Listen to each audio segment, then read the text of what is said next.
Hi students, class 11th के account का 5 chapter का वीडियो चला गया। ये आपका चैप्टर नंबर 6 है। 5 चैप्टर तक आप लोग का ऑब्जेक्टिव चला गया। सारे स्टूडेंट कॉपी में नोट कर लेना। देखिए chapter number 6, the system of recording transactions based on dual aspect is called. देखिए बहुत सिंपल क्वेश्चन है। The system of recording transactions based on dual concept is called. इसको क्या बोलेंगे? देखिए तो जो डुअल कंसेप्ट के आधार पर जो बनाया जाता है ना, उसको क्या बोला जाता है?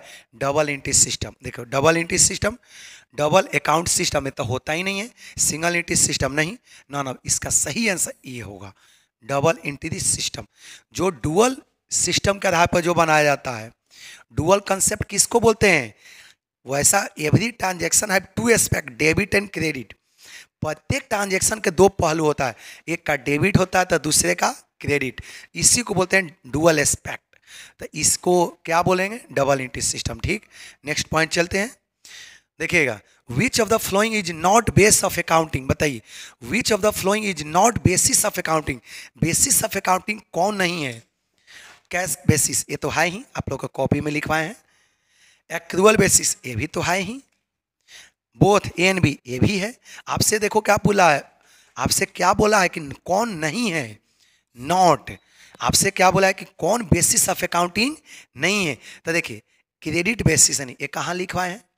एक्रूअल लिखवाए हैं, कैश लिखवाए हैं, मनी, आपका मनी मेजरमेंट लिखवाए हैं, डुअल कंसेप्ट लिखवाए हैं, मटेरियलिटी लिखवाए हैं, प्रूडेंस लिखवाए हैं। ये कभी लिखवाए हैं? क्रेडिट बेसिस कभी नहीं। ये आपका बेसिस ऑफ अकाउंटिंग नहीं है। तो आपका सही आंसर क्या होगा? डी होगा। नेक्स्ट पॉइंट चलते हैं। देखिएगा, accrual basis of accounting is also called. Accrual basis of account, accrual basis of accounting तो आप जान ही रहे हैं।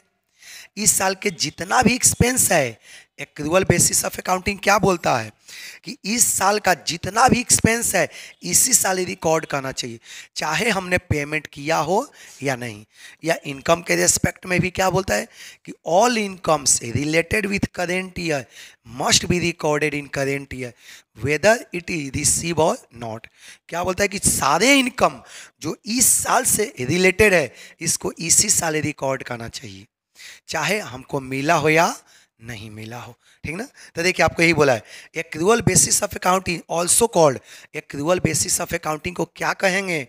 कैश बेसिस नहीं। देखिए मर्केंटाइल सिस्टम, इसको किस नाम से जानते हैं? Mercantile system. कोई दिक्कत? चलते हैं नेक्स्ट क्वेश्चन पर। देखिए क्वेश्चन नंबर 4, देखिएगा, from the point of view of timing of recognition of revenue and cost flowing is the basis of accounting. बोला कि टाइमिंग के आधार पर कौन बेसिस ऑफ अकाउंटिंग है? Cash basis, accrual basis, A and B both, none of the. इसका सही answer क्या होगा? ये होगा। सही आंसर क्या होगा? सी होगा। नेक्स्ट पॉइंट चलिए, विच of the following is not true. बोला कि इसमें से कौन सही नहीं है? देखिएगा, अंडर द कैश बेसिस, आपको कैश बेसिस हम बता दें। कैश बेसिस क्या बोलता है कि जितना भी इनकम इस साल रिसीव हुआ उसको रिकॉर्ड करेंगे, जितना इनकम पेमेंट हुआ उसको रिकॉर्ड करेंगे। कैश बेसिस यही बोलता है, जितना रुपया आया जितना रुपया गया इसी को रिकॉर्ड करेंगे, बाकी वाले को रिकॉर्डिंग नहीं करेंगे।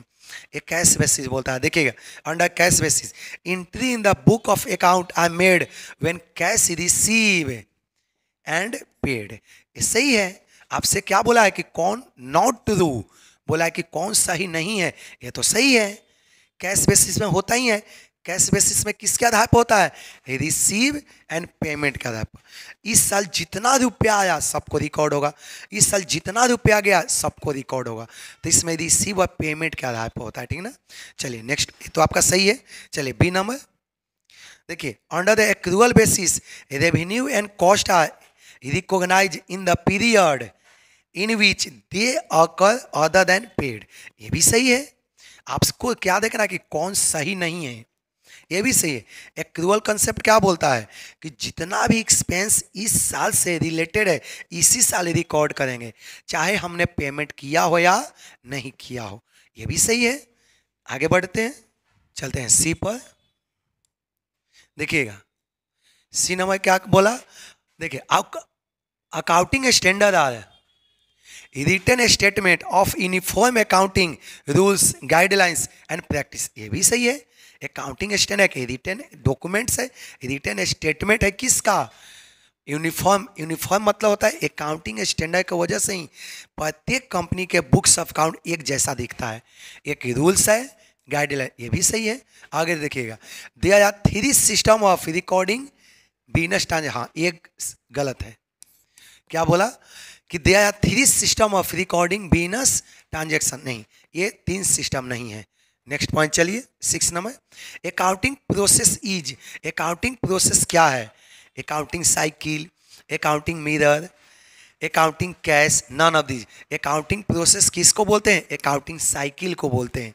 अकाउंटिंग प्रोसेस किसको बोलते हैं, अकाउंटिंग साइकिल को। आप लोग रट जाना, बहुत इंपॉर्टेंट है।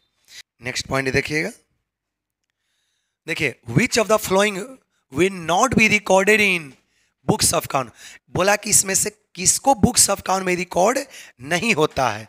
देखिए फर्स्ट सेल्स ऑफ गुड्स, ये तो होता ही है, इसको रिकॉर्ड करते हैं। पेमेंट ऑफ सैलरी, इसको भी रिकॉर्ड करते हैं। सैलरी ऑफ स्टाफ, इसको भी रिकॉर्ड करते हैं। Order for supply of goods, नहीं, इसका रिकॉर्डिंग नहीं होता है। ऑर्डर का मतलब हम अभी ऑर्डर दिए हैं, मान लें कि हमने कपड़ा के व्यापारी किए हैं, हम कपड़ा का बिजनेस किए हैं, हम ऑर्डर दिए कि हमको 50 गो शर्ट चाहिए, हमने ऑर्डर दिया कि हमको इतना शर्ट चाहिए, तो ऑर्डर दिए तो ये रिकॉर्ड नहीं होता है। जब तक एक्चुअल में सेल ना हो जाए, जब तक एक्चुअल में परचेज ना हो जाए, बुक्स ऑफ अकाउंट में रिकॉर्ड नहीं होता है। कोई दिक्कत, तभी रिकॉर्ड करेंगे जब वास्तव में बिक जाए, और नहीं तो हम सामान को खरीद लिए। ये तो ऑर्डर प्लेस हुआ है तो इसका रिकॉर्डिंग नहीं होगा, ठीक है ना। तो इसका सही आंसर क्या होगा, डी होगा।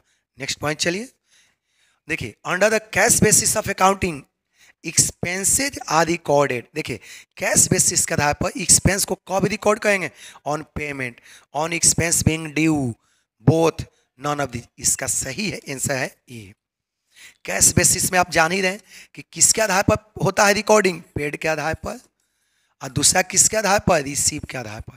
कितना पेड हुआ, कितना रिसीव हुआ, इसके आधार पर रिकॉर्ड होता है, किस में, कैश बेसिस में। तो इसका सही आंसर क्या है, ए है। लास्ट पॉइंट आप लोग देखिए 9 number, under accrual basis. Accrual basis हमने तो समझा ही दिए, ड्यू के आधार पर पेमेंट होता है। Under accrual basis of accounting expenses are recorded on payment, नहीं, on expenses due, A and B, none of the. इसका सही आंसर बी है।